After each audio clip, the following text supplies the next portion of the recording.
Peace and blessings, everyone. It's me, Dr. Sabrina, and welcome to Soul Speak Conversations for Your Healing Journey, where so many of you have trusted me with your questions, and I have done my very best to answer them from my heart, from my experience as a woman, as a human on this planet, and also as my 30 plus years as a therapist and as a guide and as a teacher.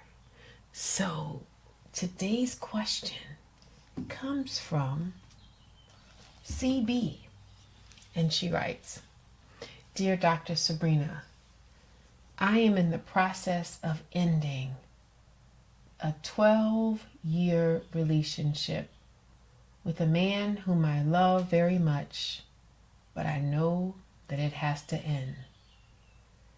What is your best advice on how to manage my tears?"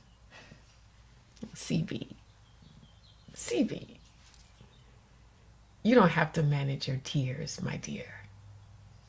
You can let yourself have the freedom of tears. That's 12 years of a relationship. How does it end without tears? How does it change without tears? How do you move from the darkness of whatever you've been dealing with without tears? It's impossible, and it's okay.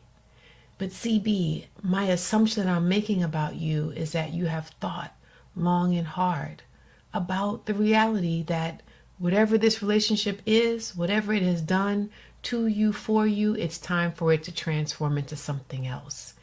And CB, change is the only constant. Change is a constant.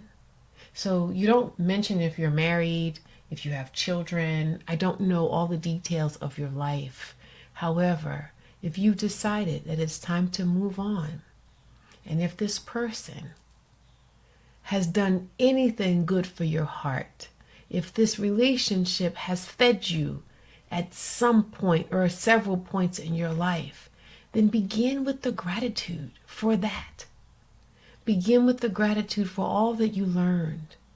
Begin with the gratitude for the reality of knowing love and being loved. Forgive after the gratitude and say, even though this is ending, even though it's changing, I forgive you for fill in that blank. And then finally, CB, forgive yourself, because two people create a pattern. And it sounds like you're the one person that is changing the pattern. It's okay, CB. Forgive your ex or the person who's going to be your ex. Forgive yourself.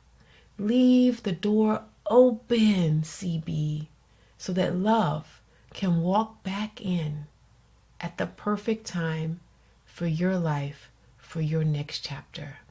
I thank you so much for trusting me. You know how to find me, so write me again and let me know how it's going. And I thank all of you for listening, and I hope that that little tidbit that I gave CB ultimately fills your heart and helps you determine your next steps for your journey. Thank you so much for hanging out with me. I look forward to more questions and more answers and more healing. And go ahead and click the link at the bottom and put your question in. If you want to hang out with me and answer some questions, you've got some expertise, fill in that other blank to be on our conversations for your healing journey with me. Thank you so much. Have a glorious day. Peace and blessings.